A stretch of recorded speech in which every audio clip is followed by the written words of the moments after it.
வணக்கம். நமது டிவியின் மாலை நேர பிரதான செய்திகள். உங்களுடன் இணைந்து கொள்ளும் நான் கேஷிகா வரதராஜா. முதலில் தலைப்புச் செய்திகள்.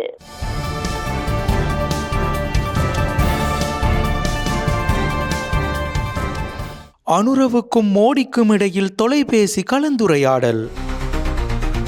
பரிசுத்த பாப்பரசருக்கு பிரதமர் இரங்கல். தேசபந்துவின் பதவி துஷ்பிரயோகம், போலீஸ் விசாரணை குழுவை நியமிக்குமாறு பரிந்துரை. அமெரிக்காவின் எச்சரிக்கை, சிறுவர் ஆபாச படமெடுத்தவர் புத்தளத்தில் கைது. மட்டக்களப்பு கிரான்குளத்தில் திடீர் சுகயீனமுற்ற பாடசாலை மாணவி உயிரிழப்பு. இந்தியா பாகிஸ்தான் இடையே ஏற்பட்டுள்ள போர் பதற்றம் மிகவும் கவலை அளிப்பதாக ஐநா தெரிவிப்பு. தொடர்பான உள்நாட்டு செய்திகள்.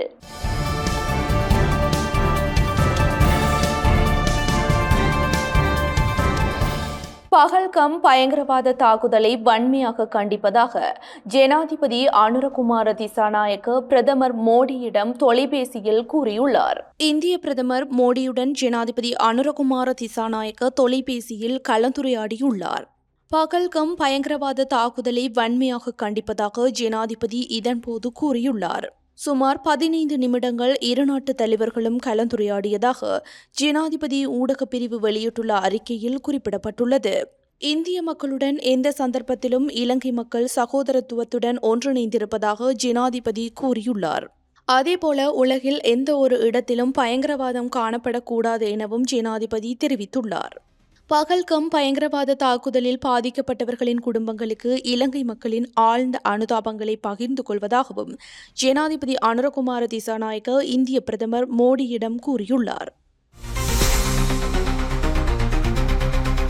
பரிசுத்த பாப்பரசர் பிரான்சிஸ் மறைவுக்கு பிரதமர் இரங்கல் தெரிவித்துள்ளார். பிரதமர் கலாநிதி ஹரணி அமரசூரிய இன்று கொழும்பில் உள்ள வத்திக்கான் தூதரகத்திற்கு சென்று பியூனஸ் அயர்ஸ் பேராயரும் அர்ஜென்டினாவின் பிராந்திய தலைவருமான பரிசுத்த பாப்பரசர் பிரான்சிஸ் அவர்களின் மறைவுக்கு இலங்கை அரசாங்கத்தினதும் மக்களினதும் சார்பாக தனது இரங்கலை தெரிவித்தார். இதன்போது இரங்கல் புத்தகத்தில் கையொப்பமிட்டு கத்தோலிக்க சமூகத்தின் ஆன்மீக தலைவர் திருத்தந்தையின் மறைவுக்கு பிரதமர் இரங்கல் தெரிவித்தார். இலங்கையிலும் உலகெங்கிலும் உள்ள கத்தோலிக்க சமூகத்திற்கு தனது ஆழ்ந்த அனுதாபங்களையும் இதன்போது பிரதமர் தெரிவித்தார். கொழும்பில் உள்ள வத்திக்கான் தூதரகத்தின் அப்போஸ்தலிக் பிரதிநிதி மற்றும் ஏனைய சிரேஷ்ட அதிகாரிகளும் இந்த நிகழ்வில் கலந்து கொண்டனர்.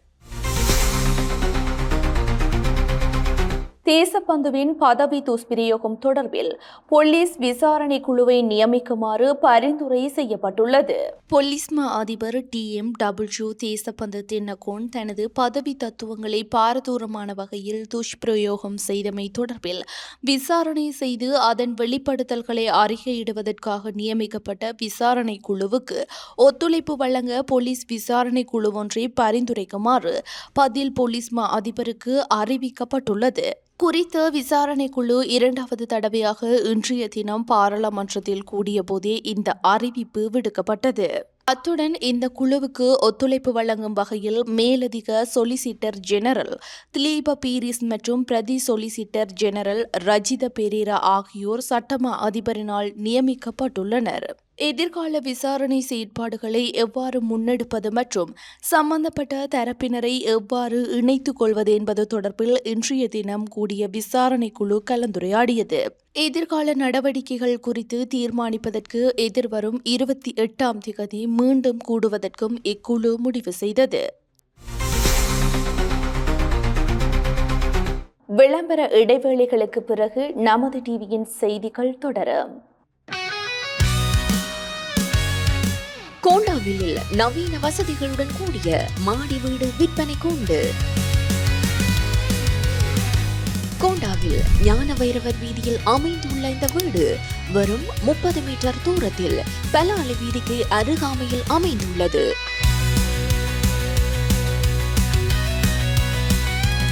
1.5 பரப்பில் நவீன வசதிகளுடன் கூடிய 2 மாடி வீடு.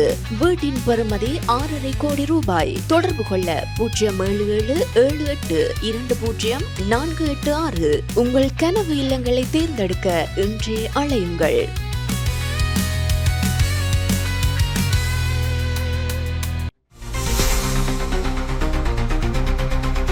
பங்களாதேஷில் கப்பம் பெறுவதற்காக கடத்தப்பட்ட இலங்கையர்கள் 3 பேர் மீட்கப்பட்டுள்ளனர். பங்களாதேஷில் கப்பம் பெறுவதற்காக கடத்தப்பட்ட ஒரு பெண் உட்பட 3 இலங்கையர்கள் அந்நாட்டு போலீசாரால் மீட்கப்பட்டுள்ளனர். சமூக ஊடகங்களில் சந்தித்த ஒரு நண்பரின் அழைப்பின் பேரில் குறித்த மூவரும் பங்களாதேஷுக்கு பயணம் செய்திருந்தனர். கடத்தல் தொடர்பாக அழைப்பிதழை அனுப்பிய நபர் உட்பட 3 பங்களாதேஷ் பிரஜைகள் கைது செய்யப்பட்டுள்ளதாக அந்நாட்டு போலீஸ் உயர் அதிகாரி ஒருவர் கூறியுள்ளார். பங்களாதேஷுக்கு சென்றவர்களில் இலங்கையில் உள்ள உறவினர்களிடம் தொலைபேசி அழைப்பினூடாக கப்பம் கோரப்பட்டுள்ளது. சம்பவம் தொடர்பில் மேற்கொள்ளப்பட்ட விசாரணைகளில் கடத்தல்காரர்களின் ஒருவருடைய வீட்டிலிருந்து இலங்கையர்கள் 3 மீட்கப்பட்டுள்ளனர். அமெரிக்காவிடமிருந்து கிடைத்த எச்சரிக்கையை தொடர்ந்து சிறுவர் ஆபாச படம் எடுத்த நபர் ஒருவர் புத்தளத்தில் கைது செய்யப்பட்டுள்ளார். சிறார்களின் ஆபாச காணொளிகளை தயாரித்த குற்றச்சாட்டில் புத்தளம் ஆனமடுவ பகுதியைச் சேர்ந்த 34 வயது நபர் கைது செய்யப்பட்டுள்ளார். அமெரிக்காவில் உள்ள தேசிய காணாமல் போன மற்றும் சுரண்டப்பட்ட குழந்தைகள் மையத்தின் அறிக்கையின் அடிப்படையில் நடத்தப்பட்ட விசாரணைகளை தொடர்ந்து அந்த நபர் கைது செய்யப்பட்டதாக போலீசார் தெரிவித்தனர். போலீஸ் சிறுவர் மற்றும் மகளிர் பயணியகத்தின் அதிகாரிகளால் குறித்த நபர் கைது செய்யப்பட்டுள்ளார். குறித்த சந்தேக நபர் தொலைபேசி பழுது பார்க்கும் நிலையத்தை நடத்தி வருவது கண்டறியப்பட்டுள்ளது. 2022ஆம் ஆண்டு முதல் சமூக ஊடகங்கள் வழியாக வெளிநாட்டில் வசிக்கும் குழந்தைகளின் ஆபாச வீடியோக்கள் மற்றும் புகைப்படங்களை சேகரித்ததாக அவர் மீது குற்றம் சாட்டப்பட்டுள்ளது. இந்த நபர் இலங்கையில் 13 வயது சிறார்களின் ஆபாச வீடியோக்கள் மற்றும் புகைப்படங்களை உருவாக்கியுள்ளதாகவும் விசாரணைகளில் தெரியவந்துள்ளது. மட்டக்களப்பு கிரான் பகுதியில் திடீர் சுகவீனமுற்ற பாடசாலை மாணவி உயிரிழந்துள்ளார். மட்டக்களப்பு கிரான்குளம் பகுதியில் உள்ள பாடசாலையில் கல்வி கற்ற மாணவி திடீர் சுகவீனமுற்ற நிலையில் உயிரிழந்துள்ளார். குறித்த மாணவி களுவாஞ்சிக்குடி ஆதார வைத்தியசாலையில் அனுமதிக்கப்பட்ட நிலையில் உயிரிழந்ததாக தெரிவிக்கப்படுகிறது. 16 வயதான குறித்த மாணவி திடீரென மயங்கிய நிலையில் வைத்தியசாலையில் அனுமதிக்கப்பட்டார். கண்டி ஸ்ரீ தலதா வழிபாட்டில் கடமையில் ஈடுபட்ட 2 போலீஸ் உத்தியோகஸ்தர்கள் உயிரிழந்துள்ளனர். கண்டி ஸ்ரீ தலதா வழிபாட்டில் கடமையில் ஈடுபட்டிருந்த 2 போலீசார் உயிரிழந்துள்ளனர். இந்த விடயத்தை இலங்கை போலீஸ் திணைக்களம் தனது முகப்புத்தக தளத்தில் பதிவிட்டுள்ளது. இதேவேளை அறிவுறுத்தல்களை பின்பற்றாது அதிகளவான பக்தர்கள் ஸ்ரீ தலதா வழிபாடுகளுக்கு செல்வதாக தெரிவிக்கப்பட்டுள்ளது. நேற்று மாத்திரம் 60,000 பக்தர்கள் தலதா மாளிகைக்கு சென்றுள்ளனர். இதனால் கண்டி நகர் பகுதியில் கடும் சன நெரிசல் ஏற்பட்டுள்ளது. இந்நிலையில் எதிர்வரும் 27ஆம் தேதியுடன் ஸ்ரீ தலதா வழிபாடுகள் நிறைவடையும் என அறிவிக்கப்பட்டுள்ளது. யாழ் பலாலி வீதியில் பொது போக்குவரத்து பஸ்களை சேவையில் ஈடுபடுத்த நடவடிக்கை எடுக்கப்பட்டுள்ளது. 764 வழித்தட சிற்றூர்திகள் யாழ்ப்பாணத்திலிருந்து பலாலி வீதி ஊடாக காங்கேசந்துறை வரையில் சேவையில் ஈடுபடவுள்ளதாக அறிவிக்கப்பட்டுள்ளது. எதிர்வரும் மே மாதம் 1ஆம் திகதி முதல் இந்த சேவை ஆரம்பிக்கப்படும் என வடக்கு மாகாண வீதி பயணிகள் போக்குவரத்து அதிகார சபையின் தலைவர் க மகேஸ்வரன் தெரிவித்துள்ளார். இதேவேளை 769 வழித்தட சிற்றூர்திகள் யாழ்ப்பாணத்திலிருந்து காங்கேசந்துறை வீதியூடாக காங்கேசந்துறை வரையில் சேவையில் ஈடுபடும் என அவர் கூறியுள்ளார். கடந்த 10ஆம் திகதி பலாலி வீதி திறக்கப்பட்ட நிலையில் வடக்கு மாகாண ஆளுநர் ந வேதநாயகனுடன் நடைபெற்ற கலந்துரையாடலுக்கு அமைய குறித்த வீதியில் பொது போக்குவரத்து சேவையை முன்னெடுக்க தீர்மானிக்கப்பட்டது. ஈழமக்கள் ஜனநாயக கட்சியின் யாழ் மாநகர சபையின் 23ஆம் வட்டாரத்திற்கான அலுவலகம் இன்றைய தினம் குருநகர் பகுதியில் திறந்து வைக்கப்பட்டது.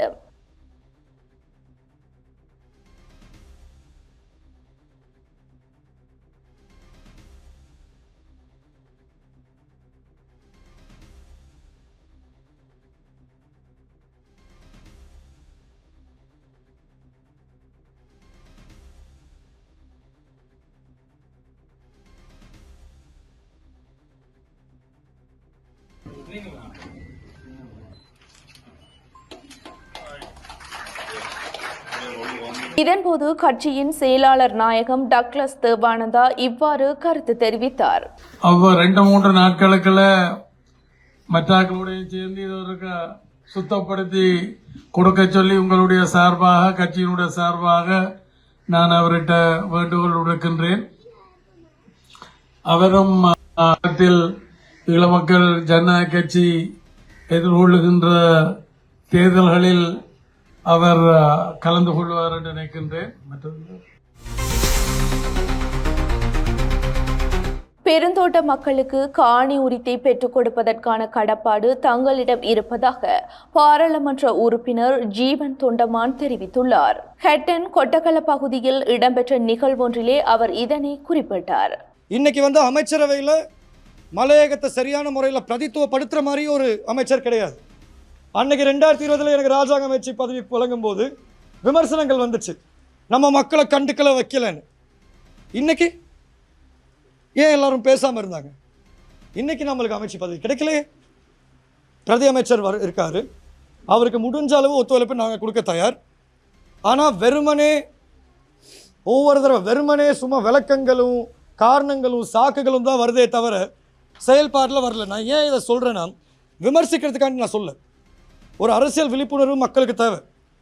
இப்போ இருக்கிற எல்லாருமே சொல்கிறாங்க, காணி உரிமை நாங்கள் வழங்குகிறோம், எல்லாருக்கும் வீடு கட்டுறோம், நாங்கள் இதை பண்ணுறோம் அதை பண்ணுறோம். உங்ககிட்ட 189 பாராளுமன்ற உறுப்பினர்கள் இருக்காங்க. நீங்கள் நினச்சா ஒரு பாராளுமன்ற அமர்விலே நம்ம பிரச்சனைகள் எல்லாத்துக்கும் ஒரு தீர்வு எடுத்து கொடுக்க முடியும்.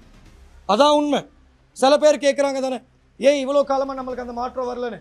ஏன்னா இது வரைக்கும் ஒரு மலையக தமிழர் ஜனாதிபதியோ பிரதமரோ ஆகலை, பாராளுமன்ற ஆதரவு நம்மளுக்கு கிடைக்கல. இன்றைக்கி மலையக தமிழர்கள் மத்தியில் மலையக தமிழர்களுக்கு மட்டும்தான் அந்த உணர்வு இருக்குது, காணி உரிமை மக்களுக்கு வழங்கணும்னு. மற்ற யாருக்குமே அந்த உணர்வு கிடையாது. ஏன்னா அவங்க எல்லாருமே சொல்கிற காரணம் என்னென்னா, மலையக தமிழர்களும் இலங்கையர்கள் தானே, அவங்களுக்கு மட்டும் ஏன் நாங்கள் காணி உரிமை வழங்கணும், அவங்களுக்கு வழங்கினா எல்லாருக்கும் இலவசமாக காணி கொடுக்கணும்னு. ஆனால் அவங்கெல்லாம் மறந்துக்கிட்டு பேசுகிறாங்க. நம்ம மக்களை பொறுத்த வரைக்கும் பல்வேறு அநீதிகள் நடந்திருக்கு, பிரஜா உரிமை பறிக்கப்பட்டிருக்கு. இந்திய அரசாங்கமும் இலங்கை அரசாங்கமும் 1964 81 வரைக்கும் மக்களை குடும்பங்களை பிரித்து நாடு கடத்துறாங்க. இந்த மாதிரி பிரச்சனைகள் எல்லாம் நடந்திருக்கு. ஆனால் நம்மளுக்கு அந்த விழிப்புணர்வு தெரியும். மதுவரி சட்டத்தை அமுல்படுத்தாமையால் 200 பில்லியன் ரூபாய் நட்டம் ஏற்பட்டுள்ளது. மதுவரி சட்டத்தை அமல்படுத்தாமையால் வருடாந்தம் அரசாங்கத்திற்கு 200 பில்லியன் ரூபாய் நட்டம் ஏற்பட்டுள்ளது. இந்த விடயம் தொடர்பில் உரிய விசாரணை மேற்கொள்ள வேண்டும் என மதுவரி அனுமதி பத்திர உரிமையாளர்கள் சங்கம் தெரிவித்துள்ளது. விடயங்களை உள்ளடக்கி ஜனாதிபதி மற்றும் லஞ்ச ஊழல் விசாரணை ஆணைக்குழுவுக்கு கடிதம் அனுப்பப்பட்டுள்ளது. மதுவரி திணைக்கள ஊழியர்கள் மற்றும் அவர்களின் உறவினர்களால் சட்டவிரோதமாக சேர்க்கப்பட்ட சொத்துக்கள் தொடர்பிலும் விசாரணைகள் மேற்கொள்ள வேண்டும் என வலியுறுத்தப்பட்டுள்ளது. சட்டவிரோதமாக கொண்டுவரப்பட்ட 30 மில்லியன் பெறுமதியான கையடக்க தொலைபேசிகளும் டேப்களும் பறிமுதல் செய்யப்பட்டுள்ளன. கடுநாயக்க பண்டாரநாயக்க சர்வதேச விமான நிலையத்தில் இன்று சுங்க அதிகாரிகளால் 228 புதிய கையடக்க தொலைபேசிகளும் டேப்களும் பறிமுதல் செய்யப்பட்டன. இவற்றின் மொத்த பெறுமதி 30 மில்லியன் ரூபாய் என தெரிவிக்கப்பட்டுள்ளது. 2 பயண பொதிகளில் கைவிடப்பட்ட நிலையில் இந்த கையடக்க தொலைபேசிகள் மீட்கப்பட்டுள்ளன. துபாயிலிருந்து ஸ்ரீலங்கன் ஏர்லைன்ஸ் விமானத்தில் வந்த ஒரு பயணியால் இந்த பொருட்கள் நாட்டிற்கு கொண்டு வரப்பட்டதாக சுங்க அதிகாரிகள் தெரிவித்தனர். சுங்க அதிகாரிகளின் மூலம் பொருட்களை வெளியேற்றுவதில் உள்ள சிரமத்தை உணர்ந்த பயணி குறித்த பயண பொதிகளை வரி இல்லாத பகுதியில் விட்டுச் சென்றதாக நம்பப்படுகிறது. தொடர்வன சர்வதேச செய்திகள்.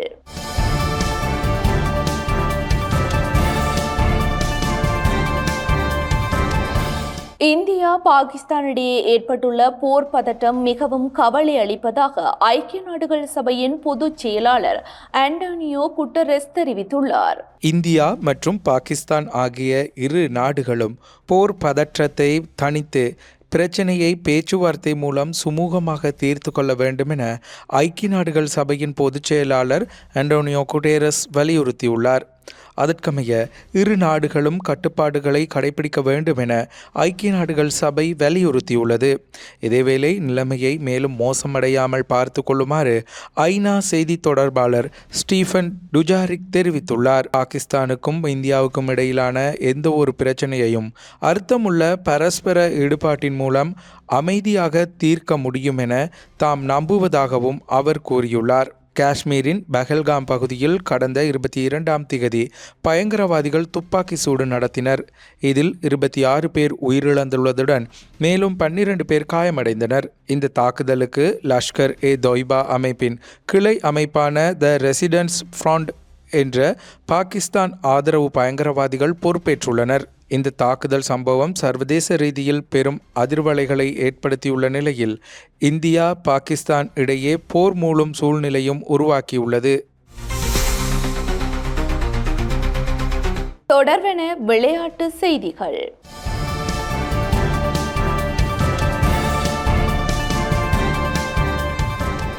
2025ஆம் ஆண்டுக்கான இந்தியன் பிரீமியர் லீக் தொடர் முழு வீச்சில் நடைபெற்று வருகிறது. குழு நிலைகளுக்கான போட்டிகள் தற்போது பாதியை கடந்துவிட்டன.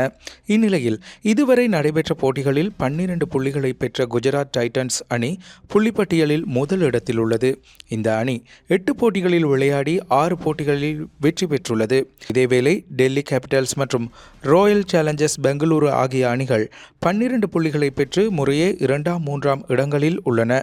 Mumbai Indians, Punjab Kings, Lucknow super Giants ஆகிய அணிகள் 10 புள்ளிகளை பெற்று புள்ளிப்பட்டியலில் 4ஆம் 5ஆம் 6ஆம் இடங்களில் உள்ளன. 6 புள்ளிகளை பெற்றுள்ள கொல்கத்தா நைட் ரைடர்ஸ் அணி புள்ளிப்பட்டியலில் 7ஆம் இடத்தில் உள்ளது. இதேவேளை Rajasthan Royals, Sunrisers Hyderabad, Chennai super Kings ஆகிய அணிகள் முறையே 8ஆம் 9ஆம் 10ஆம் இடங்களில் 4 புள்ளிகளுடன் காணப்படுகின்றன. இம்முறை குஜராத் டைட்டன்ஸ் அணியை சேர்ந்த தமிழக வீரரான சாய் சுதர்ஷன் 417 ஓட்டங்களை பெற்று தொடரில் அதிகூடிய ஓட்டங்களை பெற்றவர்களின் வரிசையில் முதலிடத்தில் உள்ளார். இத்துடன் நமது டிவியின் மாலை நேர செய்திகள் நிறைவடைகின்றன.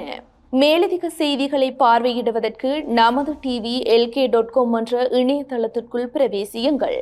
அத்துடன் நமது டிவி யூடியூப் தளத்தினை சப்ஸ்கிரைப் செய்யுங்கள்.